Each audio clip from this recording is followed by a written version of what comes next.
आज J27 student से हम एक थोड़ी सब्जेक्ट वाइज बात करेंगे, थोड़ा सब्जेक्ट वाइज एनालिसिस करने की कोशिश करेंगे। यार ये फिजिक्स, केमिस्ट्री, मैथ्स सबसे इंपॉर्टेंट सब्जेक्ट आपके लिए कौन सा है एंड किस सब्जेक्ट में क्या चीज पर हमें सबसे ज्यादा कॉन्सेंट्रेट करना है। So please watch this video till the and.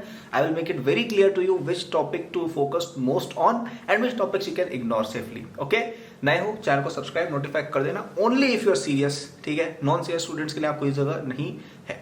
Also अगर आपको मुझसे पढ़ना है तो today 28 August is the last date to enrol in my J27 course at a very discounted price of just ₹5,000 for 2 years। ठीक है, इस कोर्स में वो सब कुछ आपको जेई के लिए चाहिए और आपकी अर्ली प्रेप में आपके जितने भी 9-10 के कॉन्सेप्ट्स हैं, आपके बोर्ड एग्जाम्स हैं, आपके ओलंपियाड्स हैं, एनटीएससी है और आपकी अर्ली जेई प्रेप सब कुछ करा दिया जाएगा। If you want to get the best rank and study with the best possible student to exist in JEE history, then go to the description and enroll today itself, and today is the last date, so do it now.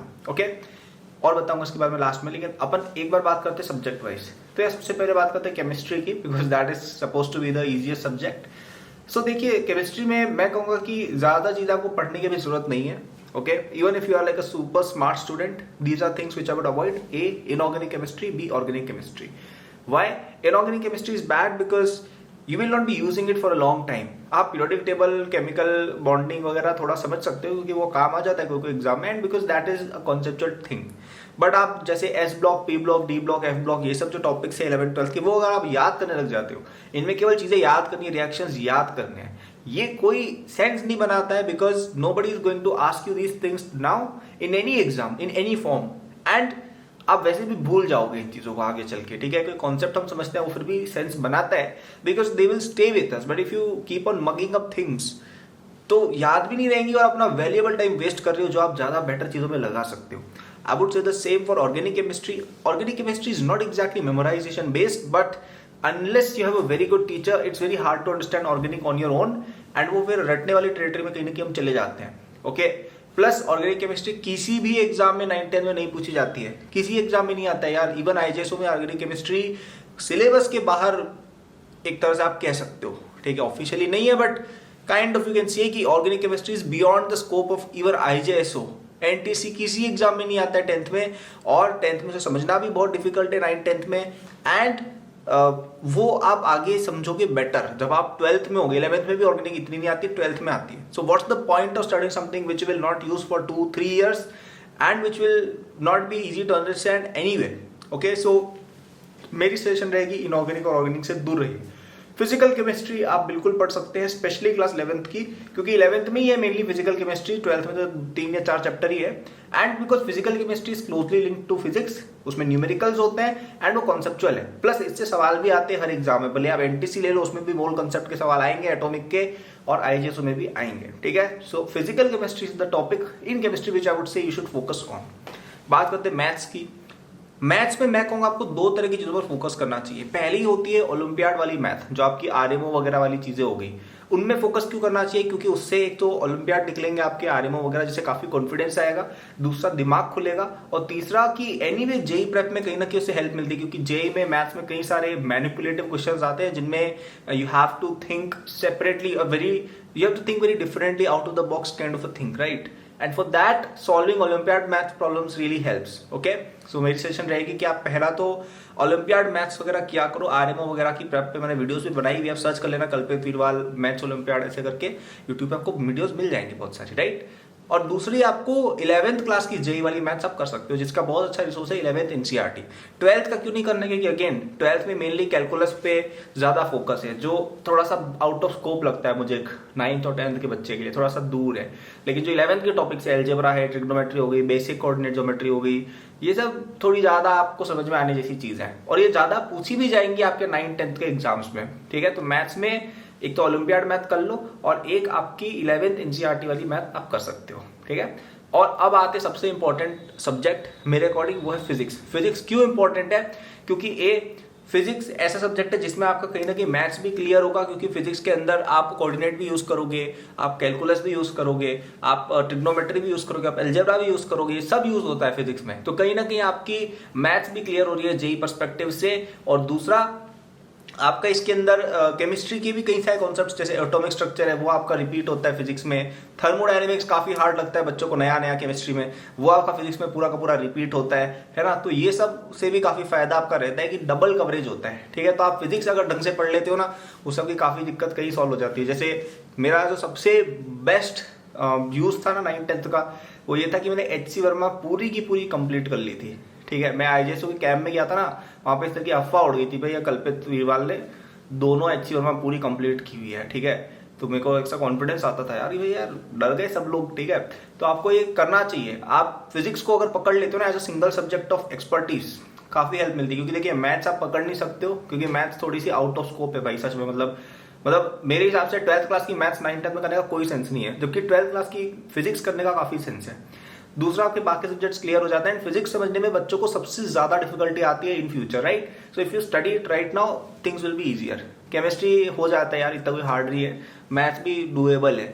Physics में सबसे ज्यादा दिक्कत बच्चों को specially 12th में आती है। लोगों को समझ में ही आना बंद हो जाता है इलेक्ट्रिक फील्ड क्या चल रहा है। मतलब आप कह सकते हो कि रोटेशन जब चालू होता है ना सेंटर ऑफ मास, उसके बाद की फिजिक्स 12th के एंड तक बच्चों की उड़ जाती है पूरी। तो अगर वो आपकी अभी से क्लियर है, it will be a very very very big advantage for you in your JEE prep, okay.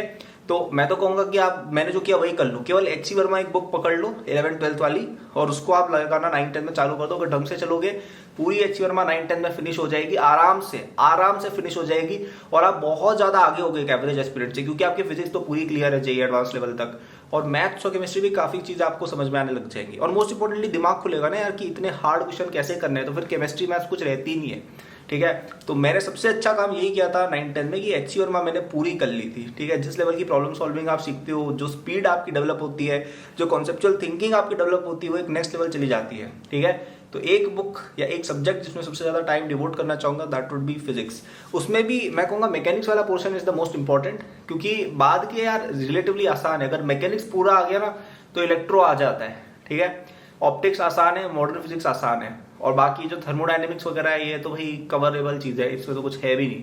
तो मेनली जो मैकेनिक्स वाला पोर्शन है आपका, काइनेमेटिक्स से शुरू करके रोटेशन के एंड तक, ग्रेविटेशन के एंड तक, ये जो 8-10 चैप्टर है ना, ये जिस बच्चे ने पकड़ लिए बहुत ज्यादा बेनिफिट होगा। ये मैंने 9th में ही पकड़ लिए थे, ठीक है। और मैं बताता हूँ कि ये सब सुनने में बड़ा डिफिकल्ट लगता है, लेकिन भाई डुएबल है अगर आप इनफ वर्क करोगे। जैसे एक one of the most good memories I have of my childhood is कि मेरे ब्रदर की ना 9th में जब मैं था तब एडमिशन हुई थी एम्स जोधपुर में। तो हम ना उदयपुर से जोधपुर कार से जाते थे। कार भी हमने शायद नई ली थी शायद, हाँ मतलब नई कार ली थी, होंडा अमेज कार थी मेरे पास। और ये वो जमाना था जब कार लेना बहुत बड़ी बात होती है इंडिया में, 2013 की बात कर रहा हूँ मैं, वो भी होंडा अमेज टाइप्स की।